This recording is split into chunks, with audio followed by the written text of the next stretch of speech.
Hey, Bills Mafia. We know there's only one topic every day. All Bills, all the time. And now Matt Beauvais and Sal Capaccio are going really deep, talking Bills all year long, because it's always game day in Buffalo.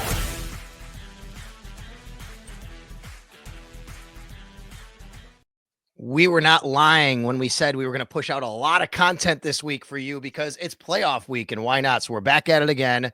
One last chance, one final time, then all the talking is done, but we got to do it for a little longer here. Welcome to It's Always Game Day in Buffalo. Sal Capaccio, Matt Beauvais. We're here, Matt. We made it through the week. Yeah, for sure. It feels like this week has lasted a little bit longer than they normally do, but I also know that, a lot of podcasts, a lot of things we got to talk about on TV and on the radio, and probably just like playoff jitters also playing a factor here. So earlier this week here on It's Always Game Day in Buffalo, we welcomed in Mark Schlereth, who used to play for the Denver Broncos. Now he's an NFL analyst. He gave us a lot of insight into, the NFL in general when it comes to the Bills and the Broncos. But we're going to dive even deeper and more focused on the Broncos on this edition of It's Always Game Day in Buffalo, which, by the way, is available wherever you podcast and all your audio platforms. And, of course, on the Sal Sports YouTube channel. Very, very happy to welcome in Broncos sideline reporter and a member at 1035 The Fox in Denver, Susie Wargin, who joins us here on It's Always Game Day in Buffalo. Hi, Susie. It's Sal and Matt. Thanks a lot for joining us. Sal and Matt, how are you? And I know, Sal, it's been a long time, but remember, it's like gin the drink. That's right, Wargin. I can't believe you forgot, because I know, that's that, it's a pastime in Buffalo, right? That's right. Other things. Yeah. Okay. If they lose, it'll be a really big pastime on Monday. Let me tell you. And Matt, do you drink gin with your wings? Do you do that? No. Okay. Just want to make sure, because I'm not a gin guy. Okay. No, really? Okay. Bourbon, gin. We got to have something. Susie's coming in for some wings. We were talking about that. Yes. She's ready for her Buffalo trip. That's what you do when you get here to Buffalo. There's no doubt about that. So we welcome you and the radio crew coming to town this weekend. All right. I know the Denver Broncos have broken this playoff drought, right? And we've been there, Susie. Like the Bills, they broke a 17-year playoff drought in 2017. And the euphoria around the team was super cool. What has it been like in Denver after finally getting to the playoffs after a decade? Same thing. And, Sal and Matt, I was in Santa Clara for Super Bowl 50 when the Broncos last won a playoff game back then, or won the Super Bowl. And that was unlike anything else I've ever experienced. And so now I'm in my 6th year of covering the sidelines. I've been covering this team since 1998.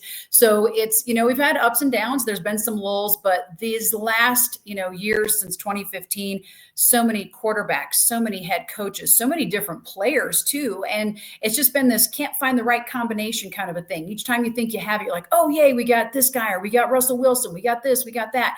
And you think that it's the answer. And then all of a sudden this team comes together with a rookie quarterback, and there's this 5.5, and everybody's like, I'd be thrilled if we could get, 6 wins. And now here we are, 10 wins going to the postseason, and it's crazy. And it's a group of guys that you don't know. Most people around the country know maybe 2 or 3 names, Bo Nix, Pat Surtain, Nick Bonito. You might know Cortland Sutton, so maybe 4 guys, but that's it. And then there's a bunch of guys that are okay being anonymous because they're just a really cool band of brothers. And I know you guys have the same thing on the Bills. I was listening to what Josh Allen said this week, and I'm like, man, there's a lot of similarities where these guys play for each other and there's no egos, and it's really kind of cool. And it's cool to be behind the curtain, so to speak, like we are, to see that come together where there's not one dominant person that's leading everything and being that voice, maybe good or bad, but it's a really good group and mix of players in that locker room. Yeah, I mean, they've certainly exceeded expectations, really, from everybody's vantage point. And I think that's kind of how a lot of Bills fans are going into this game of like, it's the Broncos. How did we get to this point? So how did they get here? Because obviously, right? It's like everybody knows about Bo Nix. Everybody knows about the defensive line. But is it that simple? Is that how they got there?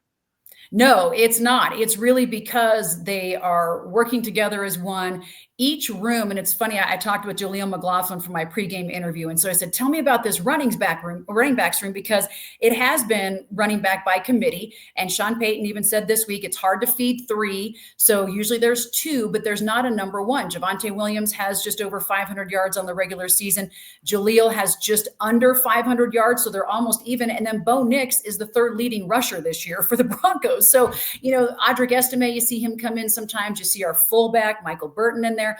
But Jaleel was like, you know what? We have a really close-knit group. We're all working for each other. Burton's been in the league for 10 years. He's the most vested veteran that we have on this roster. And so he's like, Burt gives us great tips, so it's really neat to see the young guys meld with the very few older guys that we have and figure out how to make it work. So you've got really tight-knit groups of position players. Same things happen with the linebackers and the D-line and even the, DBs as well and wide receivers. So then they all kind of come together. And it's one of the few times I've seen in my years of being on the sideline and there wasn't really a big division before between offense and defense, but we really had some good defensive units there for a while and have struggled offensively. And they'll get tired of having to be out there all the time. We'll shoot against the Chiefs on Sunday and say what you will about who the Chiefs played. The defense barely played and the offense was out the whole time. And the defense still stayed very into it, watching what the offense is doing. They wanted Michael Burton to get a touchdown and it got called back. And I could see the defensive guys goes, give it to Burt, give it to Burt. So it's neat to see how they're all rooting for each other. And we've seen it in the past, but not to this degree. And so I think that's what's really special and really cool and different and why Broncos country feels like there's a chance on Sunday. All right, Susie. So from this side and this perspective, Bills fans are looking at the Broncos and saying, okay, the thing that's given the Bills the trouble a lot this year is a team running the football well. Doesn't look like the Broncos are a really great running football team, and maybe that can help. Is that too much confidence from this side? Is that about right and about accurate for the Broncos offense? I think so. It's been a point of a lot of talk here on sports radio when, somebody does have the hot hand in the first half and then we don't see them again in the second half. So we don't know, why the running game just kind of disappears sometimes. So it's there. I think that it can be very much more balanced, but Bo Nix is also really good at keeping the ball himself and doing some scrambling. So we've got that, component of it. And he's been making some great connections with wide receivers too. So we can't deny that. But if you were to look at a spot on the Broncos offense, it would be the running game kind of ebbs and flows and it drives people here a little bit crazy. Is there an X factor offensively that people here in Buffalo need to know about? I feel like everybody knows about Bo Nix, they know about Cortland Sutton, and they know about Marvin Mims because everybody's been talking about him this week. Is there an X factor, or is it just like those are the guys who are going to make plays? Yes, there's a few of them actually. So wide receiver wise, I would say Devon Vele, who is just kind of all of a sudden he'll just appear and, make some great plays and great catches too. There was the one in the end zone that tipped off last week, 3 different guys and there he was with it. And I'm like, wow, unbelievable. Yep. So little Jordan Humphrey will kind of come out of the woodwork just randomly as well. Audric Estime, as far as running the ball. I mean, and these are rookies, between Audric and Devon. So it's good to see them out there. And then let's see fullback wise, or not fullback wise, tight ends. Our tight ends will all of a sudden Nate Atkins will just come out and have 2 touchdowns in a game. You're like, wait, where did he come from? So every once in a while, those guys will just, and rear their heads in huge moments in touchdowns or big gains in yardage. So those are the ones to kind of watch out for because the mainstays, Court's going to, potentially get double covered all the time. So then these other guys kind of come into play. And then Bo, I think, can be an X factor on his own. He gets better every single week. I think the game's slowing down for him more. And so I feel like he's similar to how Josh was when Josh came in, kind of beyond his years football wise, where he's very, very intelligent, knows the game, just has to get it to get to the same pace as the NFL. And then he can start to really have success and is similar in a non-ego way and just has that very grounded means to him. And so I think that's huge and could have that kind of same potential as Josh has had with you guys. All right. So before we get to the defense, I'd be remiss if we didn't ask a little bit more about Bo Nix and especially that synergy with Sean Payton, right? Take us through the evolution of you had Peyton and Russell Wilson and where that went. And all of a sudden, here comes Bo Nix. Yeah, he's an older college quarterback, a lot of questions, but man, he is playing very much like a candidate for Rookie of the Year, obviously. Yeah. And why has it worked so well with Sean Payton and Bo Nix? I think Bo came in willing to learn, willing to listen. Not saying that Russell Wilson didn't, but Russ had been in the league for a very long time. Russ and Sean, that was not a marriage at all. And it's interesting to watch Russ out in Pittsburgh and kind of see how Mike Tomlin, talks to him. And I'm not there, so I don't know how it's like, but I think it's different. And Sean is very different than Mike Tomlin, that's for sure. So I think that Sean was able to, okay, here is my guy. I've gone out, I watched his pro day. He'll talk about it all the time. I was there, had him do extra this and that. So this is his prodigy. And the prodigy came in and was willing to learn. And Bo's even talked about it. Even early on, he was like, yeah, there were some things we went over in practice and we just did it again and again. I won't make that mistake again. I'll watch them on the sidelines and they'll talk to each other. And then very early on, the cameras caught when Bo fired back at Sean one time, and that we were like, whoa. And Russ didn't do that. When Sean yelled at Russ last year,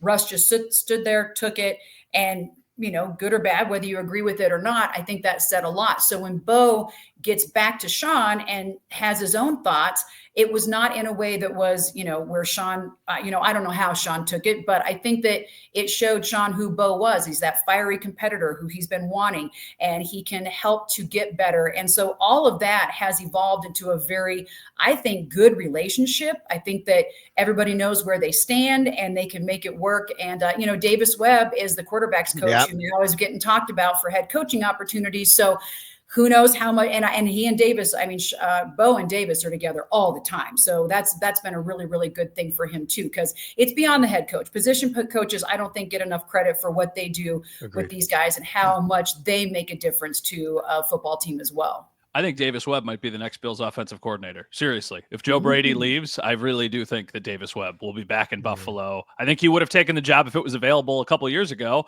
but, things didn't work out. And obviously he's done wonders with Bo Nix, and he's just been so impressive defensively. I was listening to the radio this week. I think Sal might have been the one talking, and the question was posed. Sal was talking on the radio? I know, right? Right? I appreciate you listening, Matthew. I watch you on TV as well, pal. Thank you. I appreciate that. So they're sitting there and they're talking on the radio. Is this the best defense the Bills have faced this year? And there's a couple different names that have been thrown out there. Well, maybe it's the Chiefs. Maybe it's whatever it is.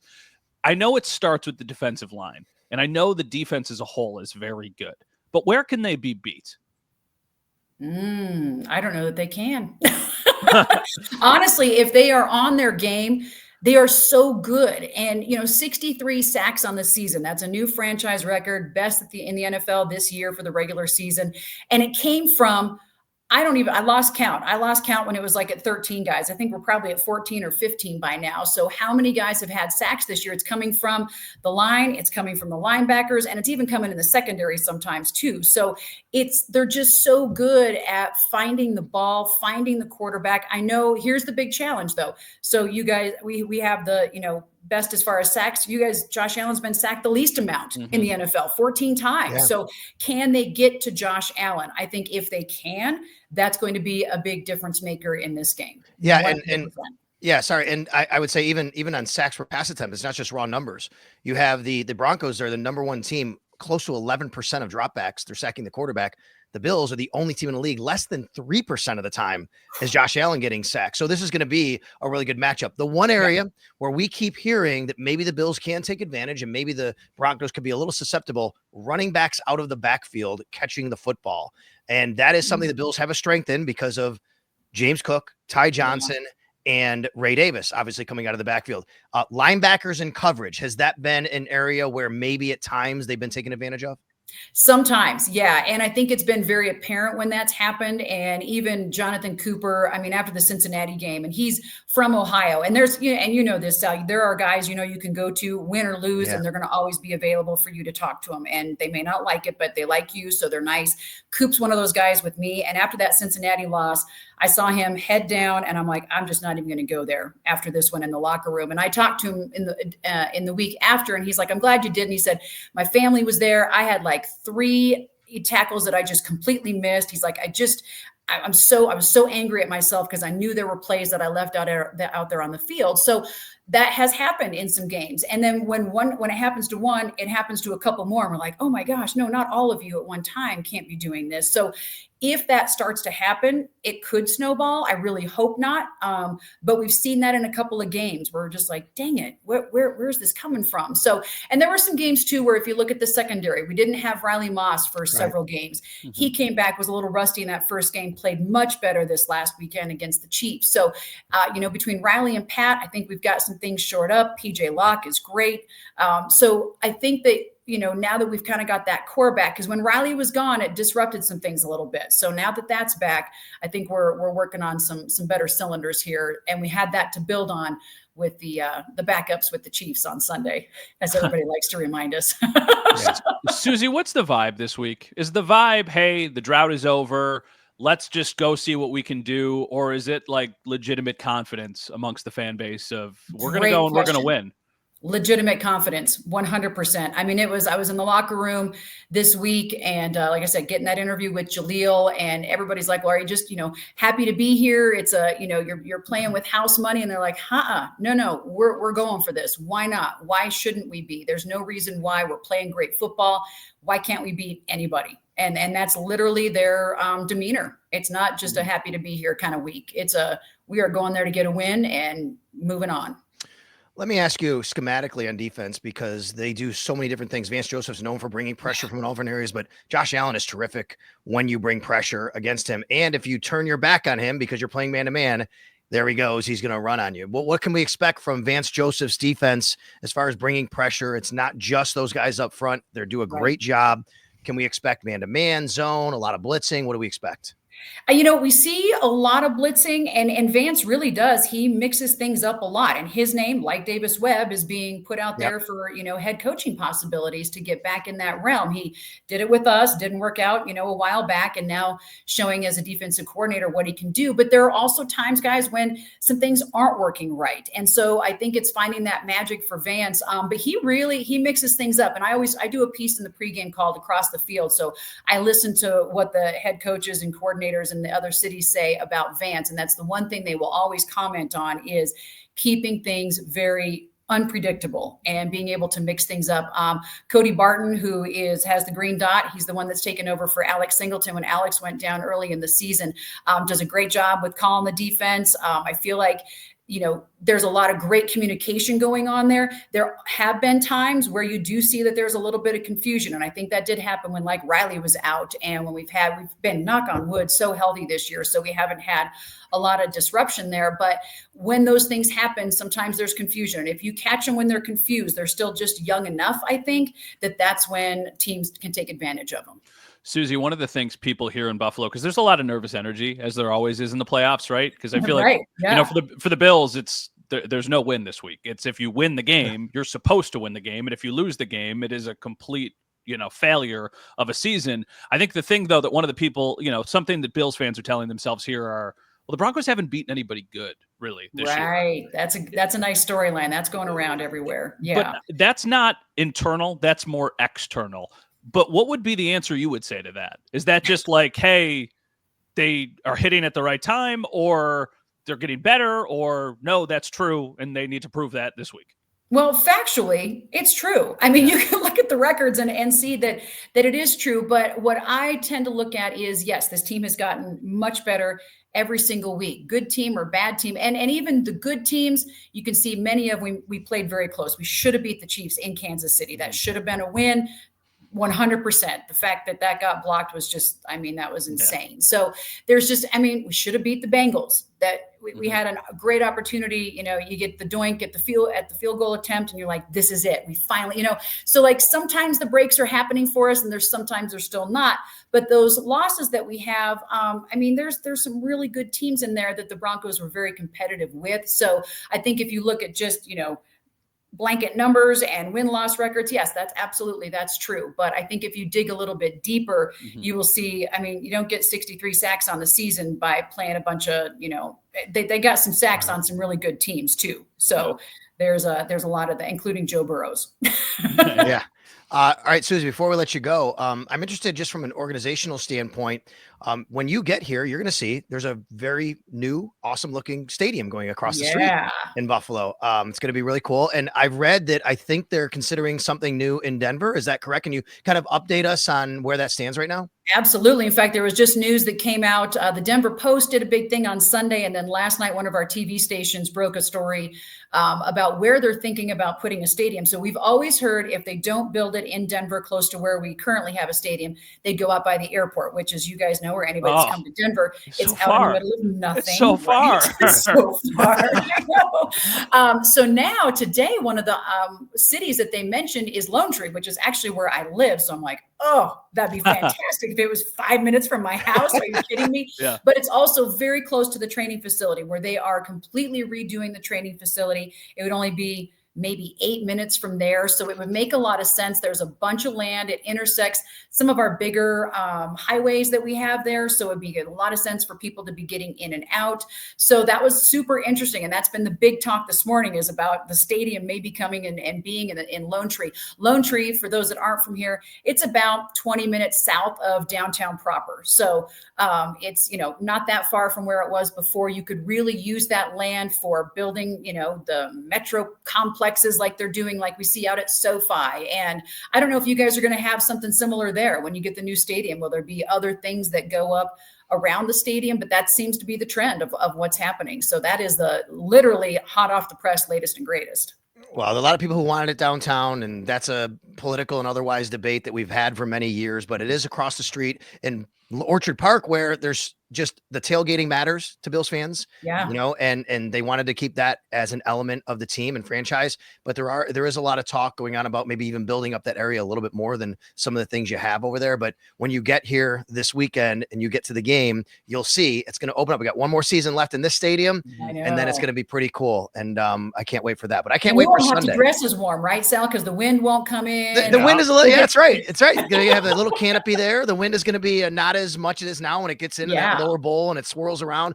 But listen, we got good weather for you coming this Sunday, right? I mean, I don't know what you guys are. It's always 70 degrees and sunny in the press box. I don't know what you guys are talking about. I don't know what you guys are talking about. I know that guy. I give everybody a hard time. I'm like, you look so nice up there in the press box, and you're, like the girls. I'm like, you can wear the cutest little things. I'm like, I can't be cute in places like Buffalo, and I'm like, I just put on as many layers as possible and just look like a snowman. Well, listen, safe travels. Obviously, enjoy your time, your long time in Buffalo. As we understand it, the Broncos are traveling in, and you travel on the team charter as I do, traveling in on Friday night, because Sean Payton is very much about sports science and body clocks and things like that.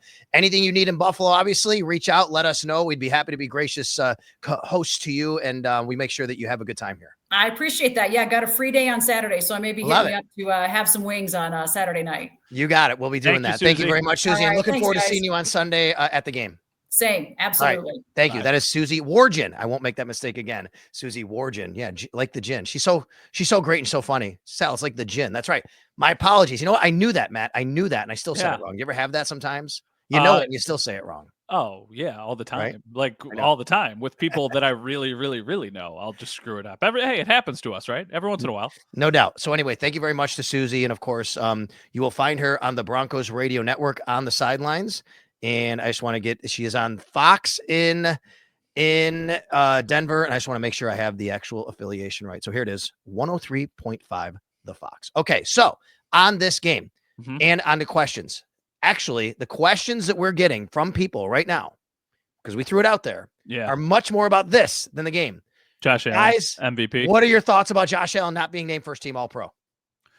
Not shocked, but at the same time, I don't feel nearly as confident in the MVP thing as I did an hour ago. We're recording this at 1:00. The AP vote came out around noon or something. So it was about an hour ago.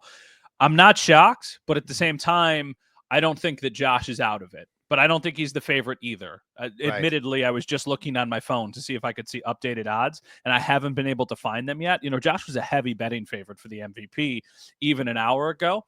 I'm going to guess it's a coin flip now. I'm going to guess either Lamar becomes the favorite or it's pretty close. Not that the betting market would completely indicate it, but it certainly, is a nice way of kind of steering you in the direction of what might ultimately happen. Yeah, I agree with that. I do think that it can be split up. And one of the ways is, let's remember, All-Pro quarterback, you're just judging on quarterback. Oh, I don't disagree. MVP, just so people know and think that how you look at this, MVP is you're judging on everyone. And I still believe some of those votes will go to even maybe Saquon Barkley. And how does that impact? Or Joe Burrow. And you do have Derrick Henry as a part of Lamar Jackson's team, which could make people think, well, yeah, he was the All-Pro quarterback, but he wasn't the MVP of the league because he has Derrick Henry. So I do think it's interesting. Any other players? I'll start. I'll say it this way. I really thought Deion Dawkins might be a first-team All-Pro this year, and he wasn't named All-Pro. Yeah, I agree. I thought that there was a chance for him. And then I also thought that real football knowers know how good Christian Benford is. Yeah. And of course, once again, he is not getting any love, but that was more of a long shot. I am genuinely surprised Deion Dawkins was not named an All-Pro. I mean, what does he have to do at this point to get to this, to get the recognition?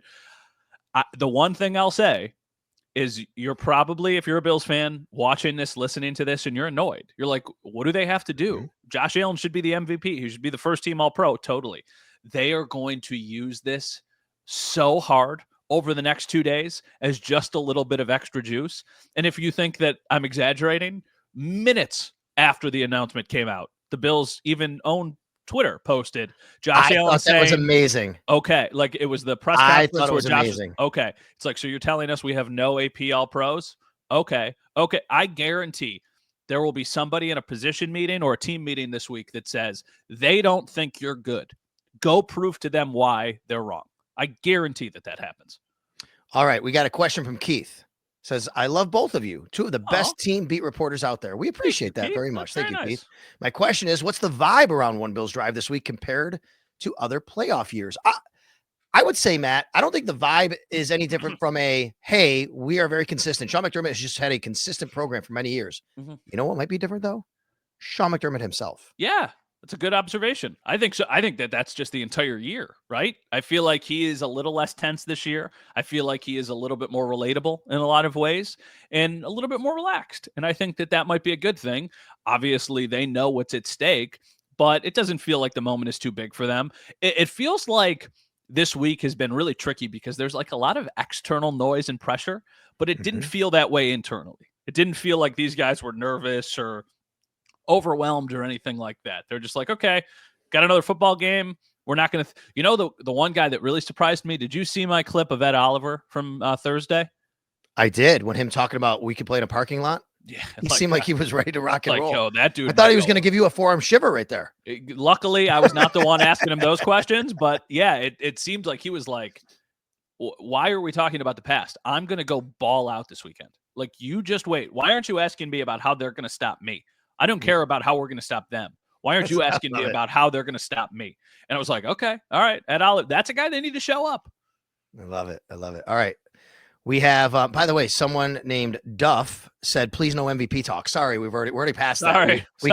We can't rewind on that one. Yeah. All right. Just thinking. Steve says, is McDermott the type of coach to use the snubs as a motivational factor to pump up the team prior to kickoff? Just listen to what Matt just said about the Twitter account. It's probably on the TVs in the facility. Yes. It's probably going to be in their lockers. Like it's going to be something that they talked about. So like 100%. Not peeling back the curtain too much here, not telling you anything you can't know, but Josh Allen leads an offense only. I can say this, right? Josh Allen leads an offense only meeting every week. That's like public knowledge, right? Sure. I think it's been reported. So Josh Allen leads a meeting every week. And if it's not, I don't think it's anything too proprietary. Yeah. So Josh Allen leads this meeting every single week with the offense only, and it's like him, and it's not the coaches, and it's basically like, okay, guys, what do we like this week? What do we not like? All that kind of stuff. My bet is that he is in that meeting today and is like, they don't think Deion Dawkins is the best left tackle in the NFL. Deion, I want you to show them that they're wrong. They're like, James Cook, you had 16 touchdowns, and you can't even get votes. They don't think you're good.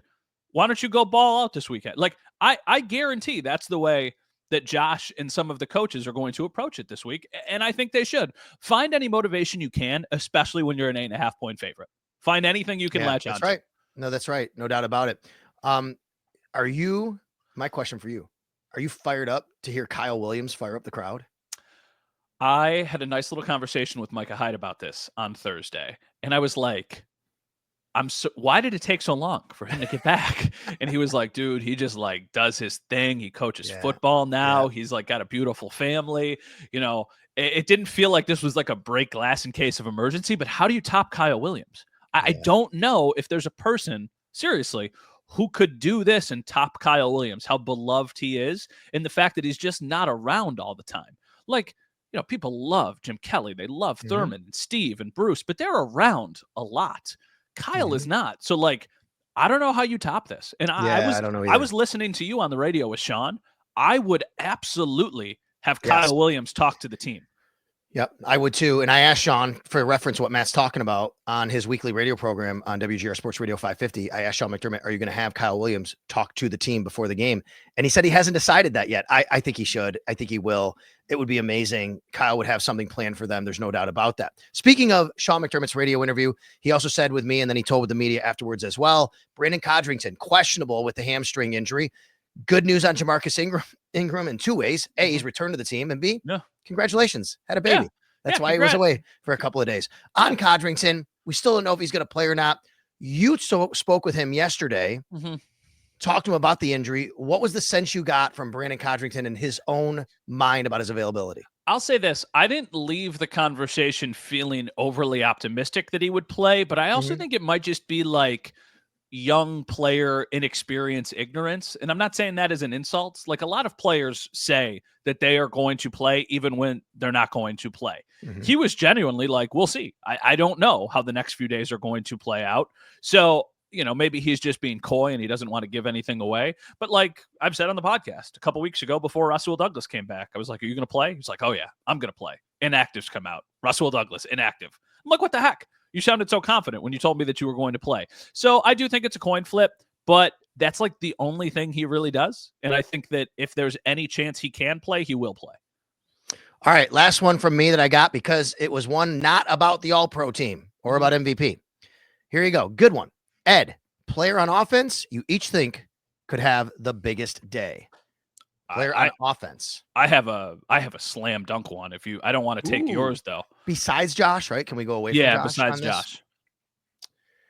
I'm going to say James Cook. Okay. Well, we're thinking on the same wavelength. Mine was Ty Johnson. Okay. Mine was running backs in the passing game 100%. here are going to be such a crucial mismatch potentially for the Bills. Because it's a problem. It's hard to say a receiver because you have Surtain and you don't know what they're going to do with him. So it's hard to pick a receiver for this, right? Yeah. You could also pick a tight end, but I think we're both in the same wavelength. I'm not even thinking running game. I am, but I think because he could be overall touches, overall impact in the game for James Cook. I was just doing a radio interview with the Denver radio station before we started recording this podcast, and they asked me something similar. And I was like, don't be surprised if Ty Johnson leads the Bills in receiving yards when this game is done. And they were like flabbergasted. They were like, that really? And I was like, well, he did it against Detroit a couple weeks ago. And I feel like a lot of the game plan from the Detroit game is going to be how the Bills approach this game as well. So yeah, like if you're going to play man coverage, like we're just going to keep throwing Ty out into wheel routes until you show us that you can stop it. And then the minute you show us you can stop it, Josh is just going to run, and he's not going to stop running until you put a spy on it, like dedicate like a spy to him. And then the minute you do that, then it's going to be the Khalil Shakir and Dalton Kincaid show in the middle of the field. All right. Well, you didn't ask this, Ed, but I'll also add, what player on defense would you say could have the biggest day? Ed is a good one for me because I feel like if Ed Oliver gets going, the entire defensive line gets going. I think sometimes we look at Ed Oliver's stats and you're like, well, why isn't he doing more? And his motor allows guys like Rousseau and potentially Von Miller to get back there. So I'll say Ed Oliver with he's my 1A. My 1B is Von. I think this game being against Denver changes things for Von Miller. I'm not expecting much from him in the playoffs in general, but this game being against Denver, like this could be a Von Miller sack game. I really think it could. I was going to say Von as my number one guy because of that. And I think that, he said something very interesting to me when he met with the media earlier this week. He said, he hasn't played a ton, and when he has, it's only been on third down. His body is fresh. He hasn't taken on blockers trying to set the edge this year, right? He's ready to rock and roll, and it is against Denver, and we know that. And then I'm toying between the two linebackers. I actually want to say Matt Milano for something like this, where I think that, this is maybe a game where Matt Milano, his impact can be felt because he's so smart and he'll understand what they're trying to do and, get himself in a position against a rookie quarterback. But I'll lean actually more towards Terrell Bernard for this. Yeah. It just seems like he makes a big play in big spots a lot. Yeah. And they need that because that's kind of gone away for a little bit here. When he came back from the injury, we saw it in the Houston game with the interception. We saw it against the Chiefs. He had the game sealing interception at the end of the game. Like we've seen a couple big plays, but then I think about like the Detroit game, and I'm not saying the defense didn't play well in that game. I actually thought they did, but the Lions get back into that game because a ball goes through his hands to Amon-Ra St. Brown for a huge touchdown. And then all of a sudden it's sort of a game again. So yeah, I think the linebackers are a good answer here. Let me ask you this, because I liked this question when you asked it to me the other day, and I feel like this is a good way to end the podcast. It's Friday now. More or less confident in the Bills' ability to win this game than you were 5 days ago? More. The more I look at it, the more I read about it, I just feel like unless the Bills give them the game, I'm confident that they can control the game and wind up victorious. Yeah, I agree. I which is interesting because I'm always, like I shouldn't read the comments as much as I do, but I went into the YouTube video with Shalarith and I was reading the comment because the video did fantastic. So thank you to those of you who watched it. And somebody pointed out, they're like, Matt Beauvais has to be a drought baby. He has to be. And I was like, you just perfectly summarized all of the doubts that I always have in the back of my head when it comes to the Buffalo Bills and the football team of like, you have seen them lose a lot of games, and I have, but you use this week so much differently than you use normal weeks. Normal weeks, you're trying to learn about the opponent, but it's so much more like big picture, and there's a lot of other layers to it.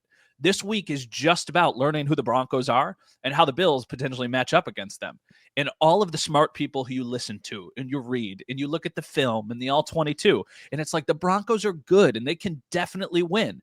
But what the Bills do well might really put them in a bind. So, it's like, is their defensive line fantastic? Yes, but the Bills' offensive line is great. And Josh is so good at breaking those plays that it's like when things break down, I want that guy. And Sean McDermott's record against rookie quarterbacks is so impressive. I mean, there's a couple losses in there, but one of them was last week to Drake May when Josh Allen played a play. One of them was the wind game against Mac Jones on Monday Night Football. And one of them was when they lost 9-6 to the Jags and Trevor Lawrence. And that wouldn't have been on Sean. So it's like, they're really good against rookie quarterbacks, and they need that to continue on Sunday. Yeah, I still feel, I said it the other day when we talked, I'll say it again. I think for the Broncos to win, they have to have their best day. I don't think the Bills have to have their best day to win. Of course, it would help, and it doesn't. And if they have a bad day, they could lose. But I think the Broncos have to play at their top level in order to win. All right. Very quickly, before we head on out of here, real quickly, let's make a pick on each game here. The other games. Sure. Are you picking the favorites, both the Chargers and the Ravens on Saturday? Yes, I think so. I am too, but I do think the Texans have a chance here because of their pass rush, and the Steelers because Jose Flowers, and it is Mike Tomlin and the Steelers against the Ravens. But I will pick them. Eagles, Buccaneers are both favored. Are you going? The only team that I wouldn't pick the favorite would be the Rams. Vikings. I think I'd take the Rams in that game. Okay, I think you said that the other day too, and I think I'm with you. You know what? I got to pick an upset in here somewhere. How about this? I'm gonna pick.